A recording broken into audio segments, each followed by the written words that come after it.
KPBS On Demand is supported by Paint Care, offering households and businesses in California more than 800 leftover paint drop-off sites for recycling. Quantities of 100-plus gallons of paint may qualify for a large volume pickup. Learn more at paintcare.org. Hey there, San Diego. It's time for KPBS Roundtable. I'm Andrew Bracken. This week, we take you behind the curtain of San Diego theater.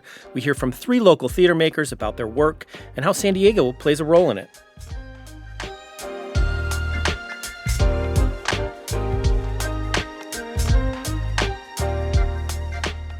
What drives San Diego's vibrant theater community, and how's it evolving to stay relevant in today's digital world? And sad to say, but the San Diego Padres season is over. We take a look back at a once promising season and look to what comes next. That's all ahead on KPBS Roundtable.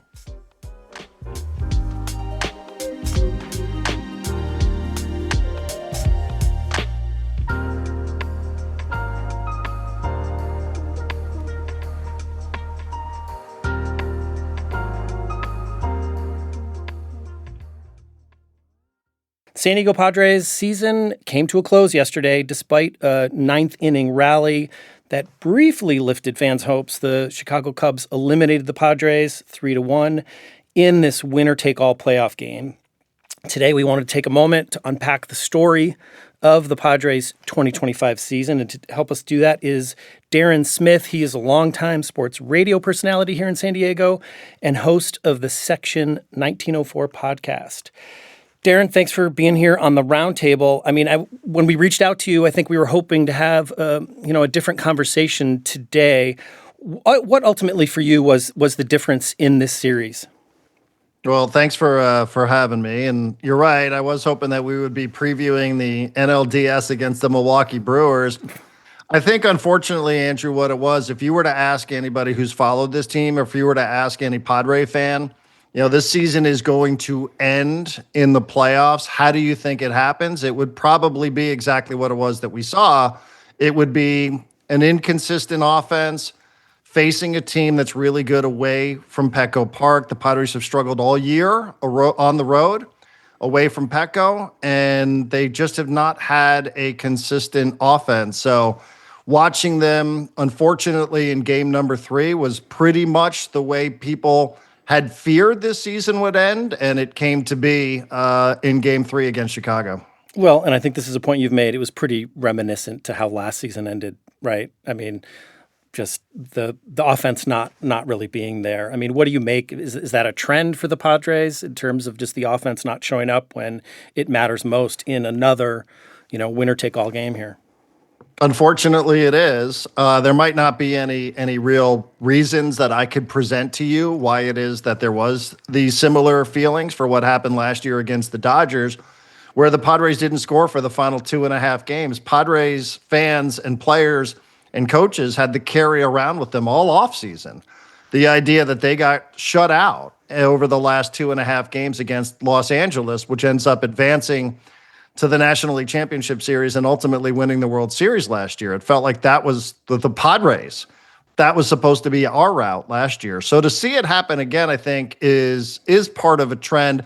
In baseball, Andrew, they use this term small sample size all the time. And they will tell you that a couple of games last year and a couple of games this year is a small sample size. But when your seasons end on a similar note in back-to-back seasons, I think it's fair to ask if there is something going on here, either with the approach or with the actual personnel that's produced back-to-back failures of this kind of capacity. And to that point, some of, the Padres stars, Fernando Tatis Jr., really struggled in this series. I mean, talk about their role in what we saw, the end result here. Yeah, these are the guys that you pay the most money to. It was Fernando Tatis Jr. and it was Manny Machado. I think everybody would agree these are the faces of the franchise. And an emerging face is Jackson Merrill. And Jackson Merrill's had an up and down season. He's been dealing with some injuries in his second Major League Baseball season. But the faces that have been here since this run started in 2020 have been Fernando Tatis Jr. and Manny Machado. And you can see that they just didn't do anything last year against the Dodgers in those final couple of games. And they did nothing in this series. Fernando had 1 hit in this series. and had a bunch of strikeouts. Manny Machado had a very dramatic home run in game number 2. And the saying around the Padres these days is, as goes Manny, as goes the Padres. Unfortunately, he was unable to do that in game 1 and game number 3. Now, he's a terrific player, and he's going to go to the Baseball Hall of Fame at some point for all of the things that he has done in his brilliant career in Baltimore and now in San Diego. But people are noticing that Manny has enough postseason experience that these numbers look dramatically different in the playoffs than they do during the regular season. And again, it goes back to what you said just a couple of seconds ago. Like, is this a little bit of a trend? Unfortunately, I think a lot of people are wondering if, in fact, it is for Manny Machado. Not to harp too much on yesterday's game, but the Padres did have this rally going in the 9th, as I mentioned. There was a questionable strike 3 call there. How big of a role you think that played in kind of stifling that potential comeback? I mean, I've been seeing a lot of videos where people are still pretty fired up about that call. Oh yeah, I mean, there was a video, players, right? Yeah. The players, yeah. I mean, it's of all the so what happens at Wrigley Field is the umpires, when they're exiting the field, it's an old ballpark, so they have to go through one of the dugouts, and they went through the Padres dugout, and the Padres gave them an earful. And of course, the umpires can never resist the urge to clap back. So there was a moment there that I'm sure the baseball league office is going to take a look at and see if there's any discipline that needs to be issued. I don't think it was controversial. I mean, it should have been a ball, and Xander Bogaerts was the player who was at the plate, and he should have been standing on first base. Now, that doesn't necessarily mean that the rest of the inning unfolds the way that it did after Xander Bogaerts is called out on strikes. But clearly, that was a ball, and it should have been a walk. And you do now play the hypothetical because the next couple of guys end up getting on. There's this great term that I always love, Andrew, in broadcasting.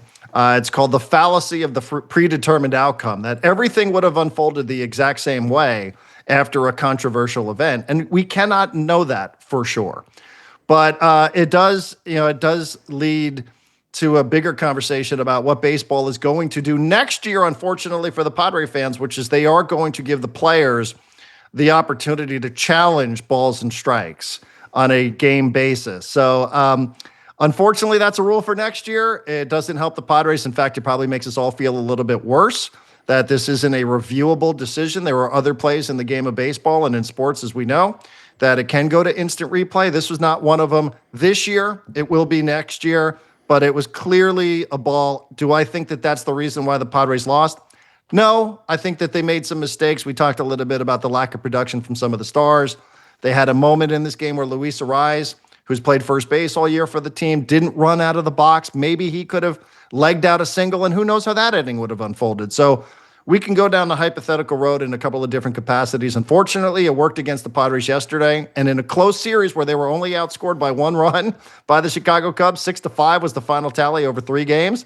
It does feel massive, and it just, it is an extra layer of pain on top of what was a painful postseason for them. Well, definitely a lot of missed opportunities there. I mean, now looking, towards this off season, what are the biggest questions the team's facing?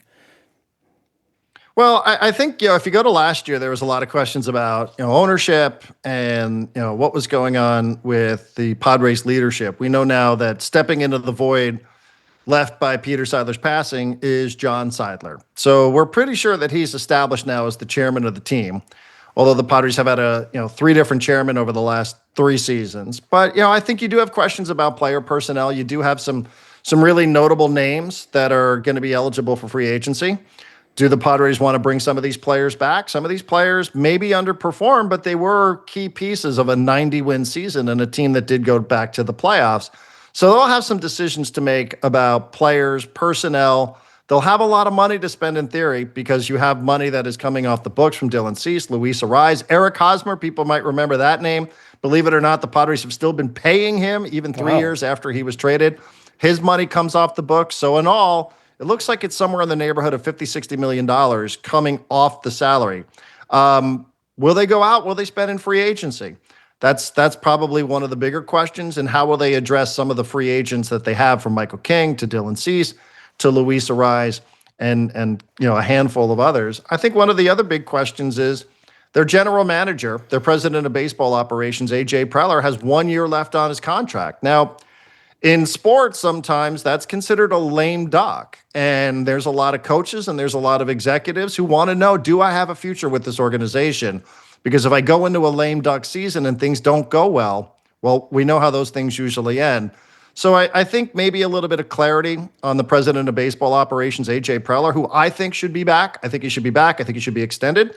But also they're going to have a bunch of decisions to make on some of their players who are hitting the free agent market, and then how they're going to spend some of that money if they're going to spend it. Yeah, I wanted to ask you about AJ Preller. I mean, you kind of raised some eyebrows this week, kind of bringing up that uncertain future. So regardless of that, I mean, what's the legacy of AJ Preller with the Padres? Say this is his last season or it's coming to an end. Oh, it's 4 playoff appearances in 6 years. Pretty unprecedented. It's back-to-back playoff seasons for the first time since the mid 2000s. I think it's a lot of adrenaline. I think AJ is really a very creative executive. I think he is somebody who's thinking outside of the box. I think he's as committed to winning here in San Diego as almost anybody that I've ever met, almost to the point where he's obsessed with it.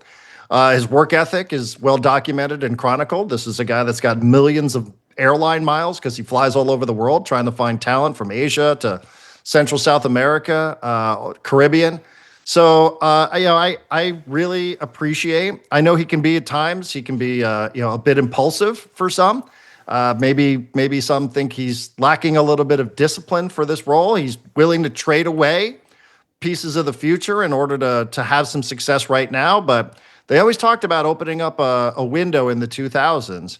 And from the 2000 season up until what we just watched end yesterday, they have gone to the postseason 4 of those 6 years. So the window has been open, and he's a big reason why they have so many sellouts at Petco Park and why that window of opportunity remains still open into the future. Well, you mentioned, the Petco Park sellouts. I think the Padres set more attendance records this year.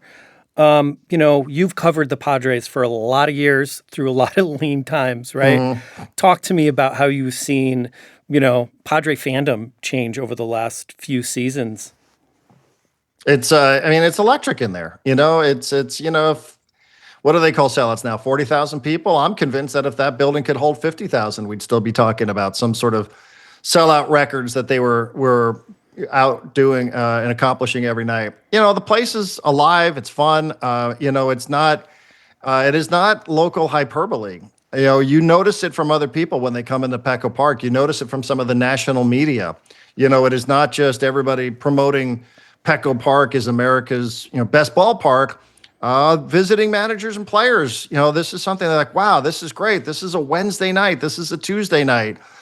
Kids are still in school, and this place is 35, 40,000 people, and it's 72 sellouts, 72 out of 81 games. It's such a shame that we're not going to get a chance to see that again here this October, which I think is probably going to be part of the calculus for evaluation of the season as a whole. But it matters. It matters a lot. Padre fans, it's a young, fun place now. Baseball has a reputation for being a little stodgy, maybe a little bit older. But you walk around Petco Park and that place, it has everything for everybody. It is just such a fun dynamic and such a fun place to go that it really is attracting a lot of people who are dyed-in-the-wool baseball fans and a lot of people who just want to be part of the scene. Well, Darren, we appreciate you ending on kind of a brighter note. And you're right. I second that on Petco Park. It's a beautiful place. I've been speaking with Darren Smith. He hosts the Section 1904 podcast, and he's also a broadcaster with San Diego FC, which might have some news later this year as they get to the playoffs. Darren, thanks so much for joining us today. I appreciate it. Thank you very much.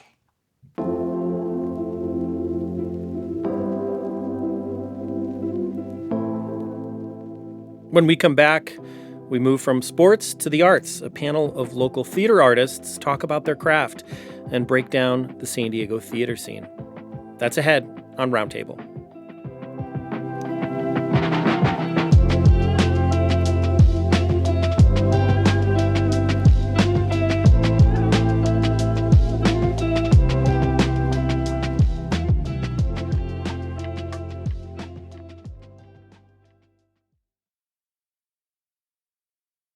Welcome back to KPBS Roundtable. I'm Andrew Bracken. San Diego has no shortage of award-winning theaters, from the Old Globe to the La Jolla Playhouse, but there are plenty of other local theaters also making waves. Over the decades, these spaces have become key pieces of our city's fabric, and they're as relevant as ever, even in today's digital world.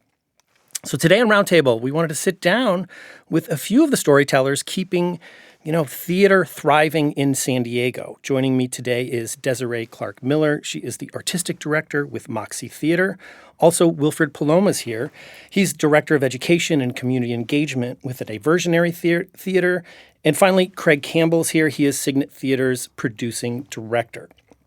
I am really excited to have you all here to talk about theater. This is something I've been wanting to do on Roundtable for a long time. Before digging into your work and all that's happening, I kind of just wanted to pick your brains. I mean, is there a moment or a memory that each of you can point to that really grabbed you about theater and the power of theater, and what kind of drew you into it? Wow. I think for me, my growing up experience in high school was challenging, like, any oddball kid is. And when I discovered the drama program in high school, I was growing up in Central Florida. It was very conservative, very religious household, but also the school itself. And when I discovered the drama program, I met other, misfits like myself, or, closeted teens, artistic teens, who were just struggling for an outlet because they didn't see themselves anywhere else in the community or at home. And so, getting involved in the drama program really broke something open, not only in my heart, but in my head too. And I was fortunate enough to go on to college and to pursue that. And I think for me, that's the biggest. It's the very first experience of how theater can transform somebody's being and soul. So it was really from participating in theater and kind of performing where you kind of found that community. Yeah, for sure. I discovered so many new friends. I was able to be my authentic self with them. I learned how to interact with difficult personalities and challenging personalities. And so it really, I can't say enough of how it changed who I was at that time. So pretty transformative. Desiree, What about you? Is it similar? Sort of similar, sort of different. I think for me, my kind of love for the art form, for performing arts, started when I was pretty young. Legend has it that I went on a trip with my grandparents to Mexico when I was 3. And my grandparents didn't have TV there. All they had were like VHS tapes that my grandmother had recorded of old movies. And there was this movie that she had called Sweethearts, starring Nelson Eddy and Jeanette MacDonald, which are big movie stars that probably nobody has heard of. And that was the only thing she had. And so the legend says that she put that on and that I watched it over and over and over and over again. And I remember kind of from that age on, watching commercials on TV, and I would say to my mom, like, it's time for me to perform, and I would make little tickets and I would hand them out, and she would be responsible for holding a flashlight so that I had my spot on me, and I would perform and I would sell tickets at family events. So that was kind of my introduction to theater.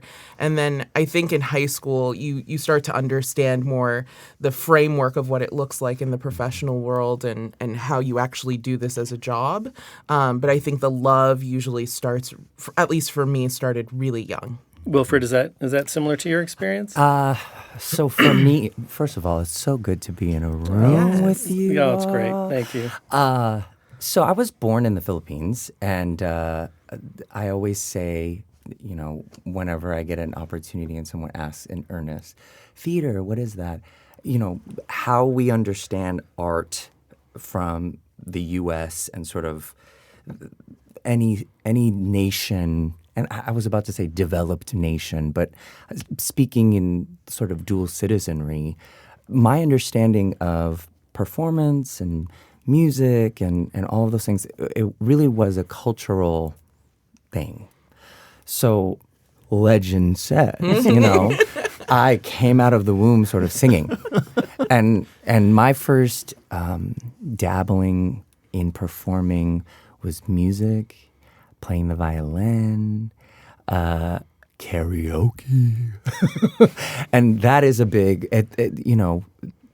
part of that community piece is being able to share yourself and the expressive sort of conduit of what that is. So it wasn't until much later in life, really the end of high school, that I was like, what's the drama building?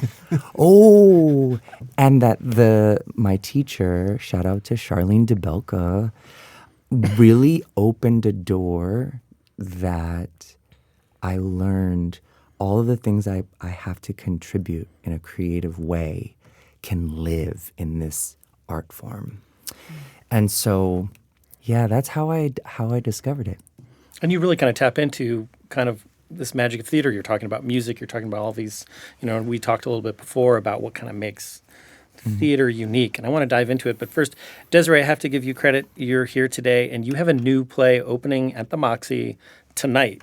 And I just had to ask you, this is the opening day. I mean, are there jitters? The play's called Blues for an Alabama Sky, and I want to hear more about that. But I mean, how are you feeling? I mean, did you sleep last night? What happens with an artistic director the day the show opens? Did I sleep last night? I did sleep last night. I slept well last night because I got home so late. I think the day a show opens really depends on your mood and things like that. Really depends on your team. And at Moxie, we are always surrounded by people who are incredibly supportive, who are professionals, and who do their job and do it with so much love and care. So I don't often find myself super nervous before an opening because I know that my team has set me up for success. I'm always proud of the work that we do, even if it's not perfect. I always say that practice doesn't make perfect in theater, it makes permanent. So we do the best that we can, and nothing is ever going to be perfect. If we had like 6 months to rehearse a show, we'd still be changing it at the end of those 6 months. So I don't feel nervous. I don't feel anxious. I'm glad to be here sharing space. I know that my team is doing what they need to do to prep and get ready for tonight. And when you're organized and have great people around you, there's nothing to be freaking out about. So tell us more about Blues for an Alabama Sky. Oh, I'd love to tell you so much about Blues for an Alabama Sky by Clarke. It's a beautiful play. It was written in the mid-'90s. It's about 4 friends living in Harlem, New York in 1930. They are a costume designer. They are women's reproductive rights activists. They are doctors. They are singers. And they're all working to figure out how do you come out of the 1920s, the roaring 20s, this era of explosive expression, and find yourself in the midst of a depression. An economic depression, but also a cultural depression, and coming out of the Harlem Renaissance. So the play features 5 incredible Black actors, and they're doing incredible work. And the play really, to me, mirrors exactly what we see happening right now in our country. I keep repeating this phrase, which is that history is cyclical. I think that all of us felt as though we've experienced an explosive amount of being able to be who we are. We had incredible milestones in our country for women, for folks in the LGBTQIA+ community. And then we have, after that, this strange cyclical nature of this urge towards conservatism. And so it's very much mirroring what happened during the Great Depression, and I think post-pandemic for a lot of us here in America. So I think the play mirrors that in a lot of ways and speaks to the frustration of women right now, speaks to the frustration of our friends in the LGBTQ community. And also, it's just acted really well. It's written beautifully. It's just an incredible piece of theater, and everybody should come and see it. Wilfred, talking about theater, basically Desiree there kind of broke down of like how this story set, nearly 100 years ago, how relevant it is to us today in the current moment. I'm just wondering if you can talk a little bit about what you feel makes theater so relevant in 2025. As I said in the intro, one thing I keep coming back to is we have a lot of options. There's, just unlimited amount of options. I can listen to any song in my pocket on my smartphone, right? What makes theater so relevant still today? So when I'll speak from a deeply personal place. And so my family, they never really understood until much later, oh, that theater thing, that performance thing that you do is not just a hobby. It's not just that the creative endeavors in themselves are invaluable in some way for the spirit, for all the things that we as theater makers know. But the industrial side of that, the part that is making a living, that part never really was never really understood. And I want to start there because I think so much of what we understand art maybe to be is really entrenched and rooted in the entertainment aspect of it and, needing to make a buck. And that's real. From a nonprofit, just perspective, Diversionary, we do a lot of work with a really lean budget. And we are a team that is interested in cultural revolution, really, and our mission about LGBTQIA plus people and our contributions to the greater good. So I also want to say that if we just, for a second, remove ourselves from the entertainment aspect, that so much of what I do as an educator, we're here at SDSU, being faculty here, being faculty at USD, City College, shout out to all my colleagues. I made it. Just kidding.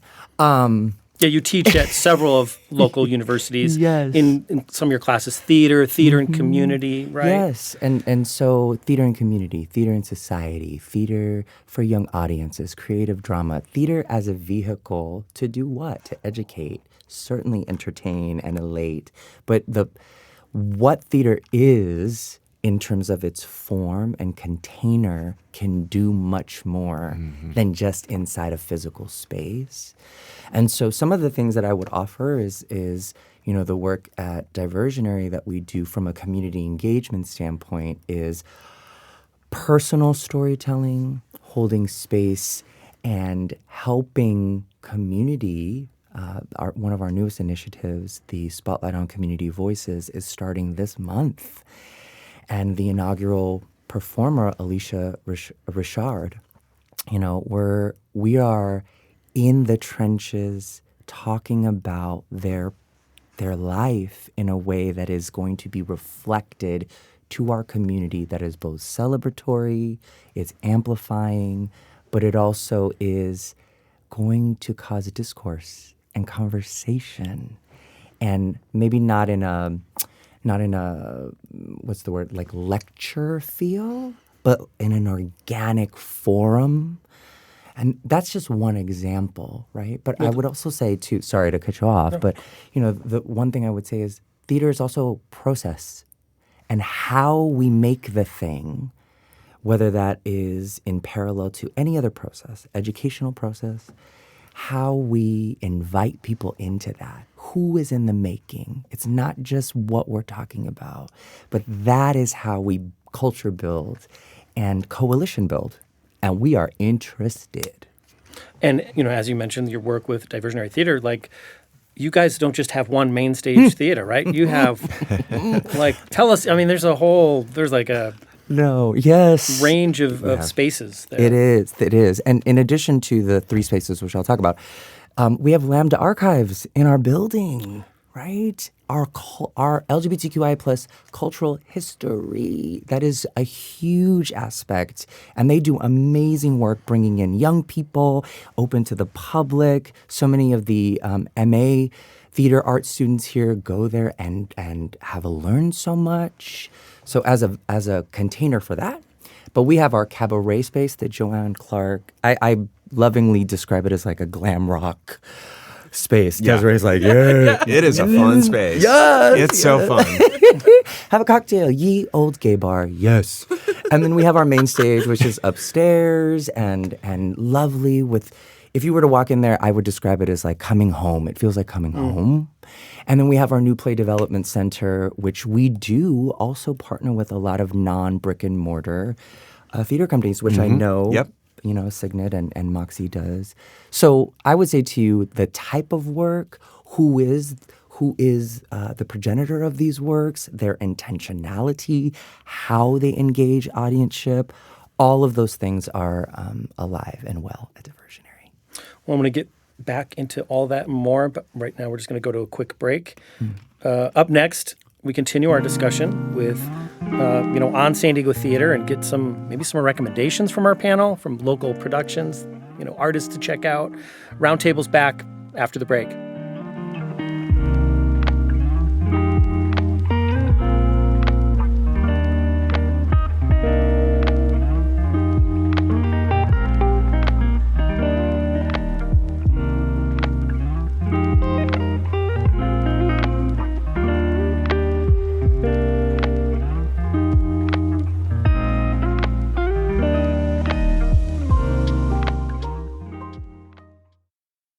Welcome back to KPBS Roundtable. I'm Andrew Bracken. Today, we're talking with local theater makers here in San Diego about their work and just the overall theater community here. I'm joined by Moxie Theater's Desiree Clarke Miller, Wilfred Paloma from the Diversionary Theater, and Cygnet Theater's Craig Campbell. Craig, I want to turn to you. Earlier, Desiree was talking about her show opening tonight, which everyone should go check out. But, the Cygnet recently opened a new show in a brand new theater, the Joan. We've been hearing a lot about it. The show's called Follies.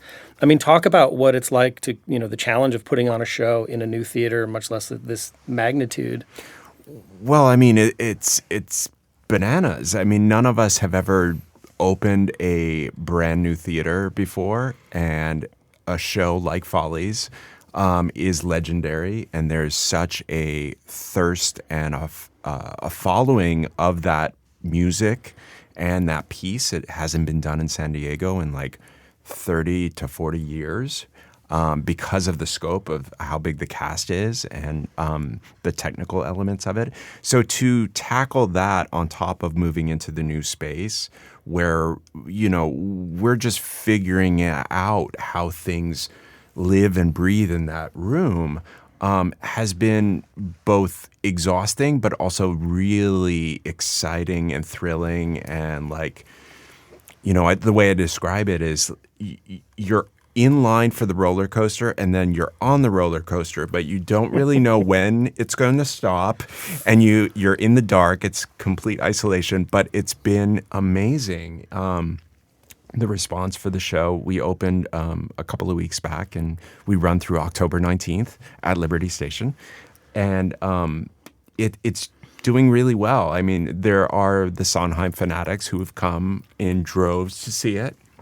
But also one of the things that when we programmed this, because it was a tall order to decide what's the very first show in the brand, you don't have. I mean, this is $40 million theater. It's a very brand new space, right? You can't make a second impression. Like this is going to signify to the community, this is the kind of work we do, and it had to. We have a brand, we have the type of shows that we do, and so we wanted it to fulfill both quotas, right? And so one of the ideas that Sean Murray, our artistic director, and myself, we were brainstorming about is if we were to do Follies, the cast size is so enormous. To make ends meet, we really need to do everything we can to possibly boost ticket sales. And so, to a certain extent, there was a little bit of pre-casting of which we went back, and I don't know if you're familiar with Follies, but it is a reunion of all the former showgirls at the Weissman Theater as the Weissman Theater is about to be torn down. the irony was not lost parallel, on us. right? Yeah. The irony was not lost on us that we were doing it in a brand new, beautiful theater. But so with that casting breakdown, we said, wouldn't it be neat if we got all the fabulous divas of San Diego musical theater and try our best to like cast with, I don't want to say stunt casting because I think that diminishes their talent. These are women who have grown up in our community over the years and our audiences have seen and fallen in love with and have appeared on both Moxie and Diversionary stages over the years. And so and then I got excited about that. And to assemble that group of performers in that room for the very first rehearsal, it was a cry fest. I mean, because not only were we opening the new theater, but this was the first time that the show had been done in forever. And a lot of them, I think it's fair to say, never thought that they would have the opportunity to work together because they're often competing for the same tracks against each other. And instead, we're embracing the sisterhood of this ensemble and this cast. It was just beautiful to watch.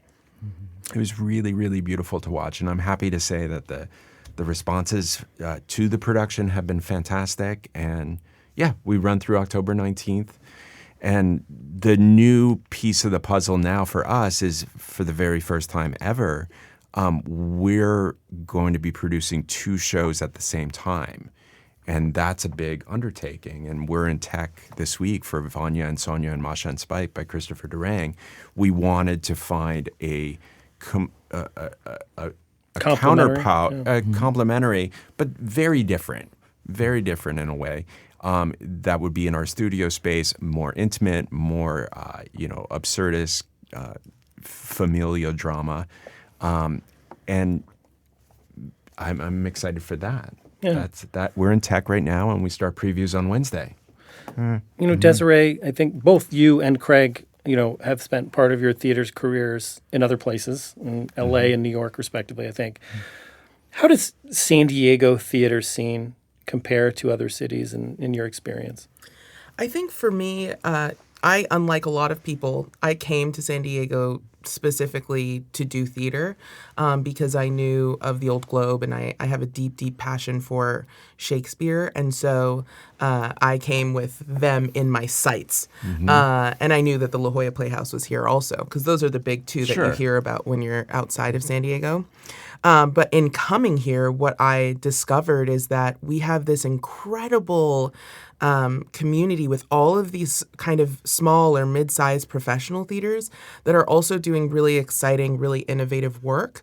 So I think that's really unique to San Diego. I think if you go to LA, you're going to find a lot of theater spaces, but perhaps not as many theater companies. So you can produce your own work there, sure, but it's going to cost you a lot of money, and you're not going to have an artistic director who's curating a season, not to the degree that you have that opportunity here in San Diego.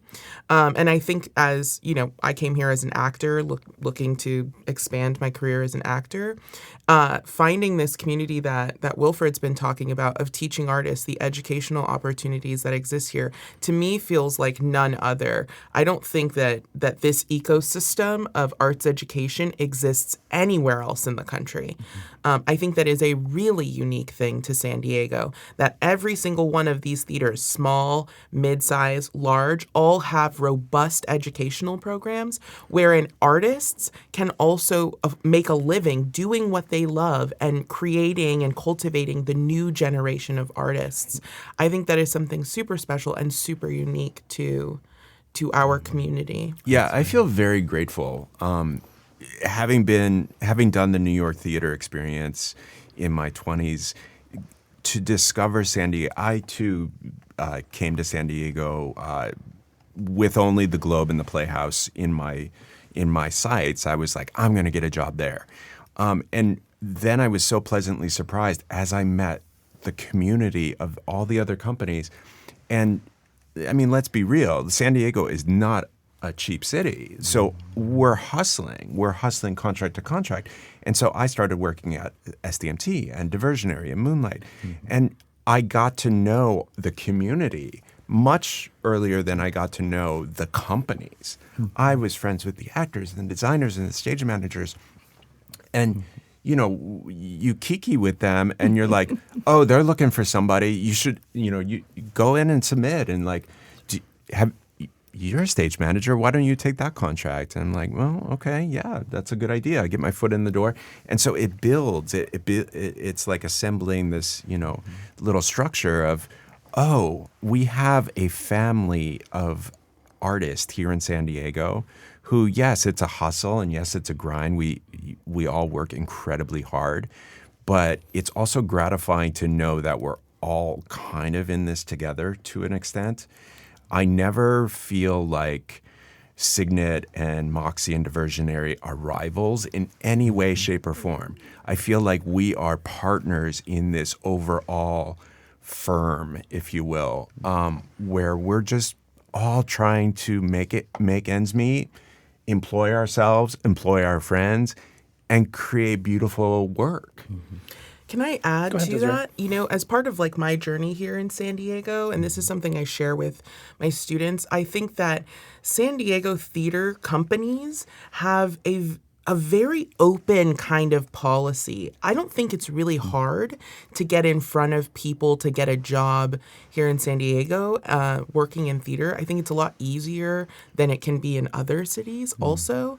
If you just show up in the room and don't oversell yourself. If you come to me and say, I can do this, this, and this, chances are I'm going to hire you or look for opportunities for you to do those 3 things that you told me you can do.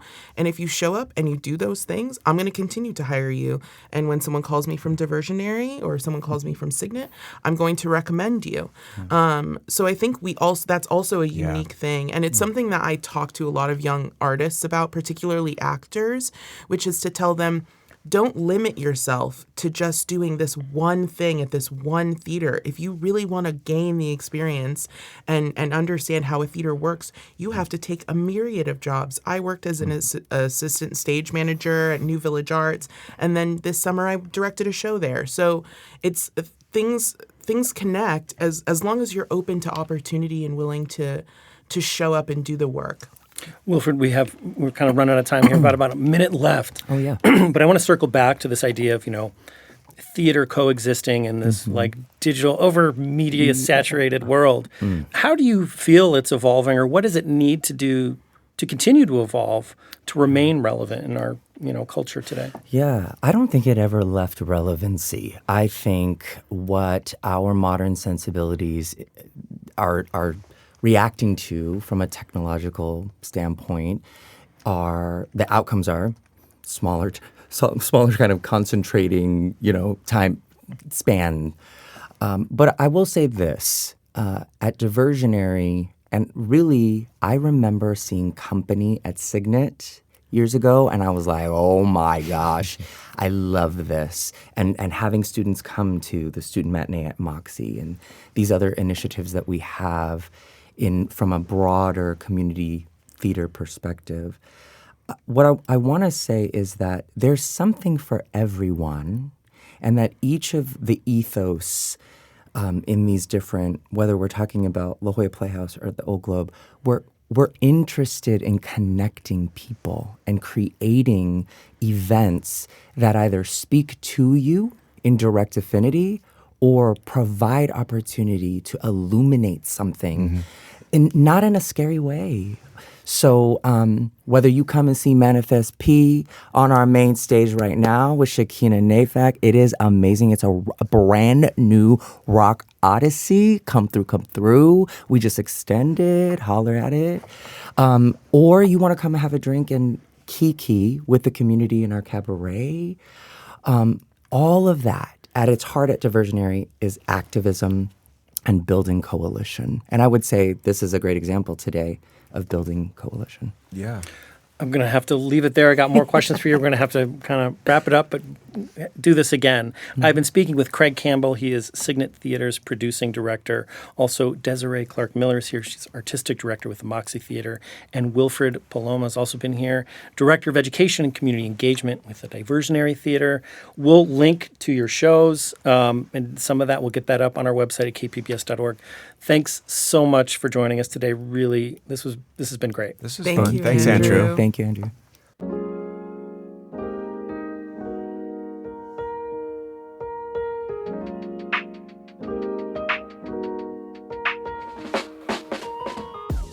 That'll do it for our show today. Thanks so much for listening to KPBS Roundtable. You can listen to the show anytime as a podcast, and Roundtable airs on KPBS FM at noon on Fridays, again Sundays at 6 a.m. If you have any thoughts on today's show, you can email us at roundtable@kpbs.org or leave us a message at 619-452-0228. Roundtable's technical producers this week were Brandon Trufa and Ben Redlosk. The show was produced by Ashley Rush. Brooke Ruth is Roundtable's senior producer, and I'm your host, Andrew Bracken. Thanks again for listening, and have a great weekend.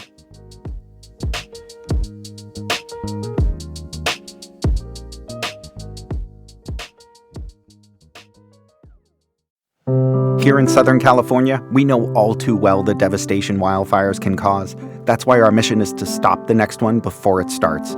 I'm Brian D'Agostino, leader of SDG&E's Wildfire and Climate Science team, and we've built one of the most advanced wildfire prevention programs in the country, with a team of world-class meteorologists using artificial intelligence and real-time weather data, all to help keep our communities safe. We're also building a stronger grid and using public safety power shutoff when necessary, because believe me, I've seen firsthand how unpredictable wildfires can be. But here at SDG&E, we face that uncertainty head on to help keep you safe. Learn more at sdge.com/wildfire safety.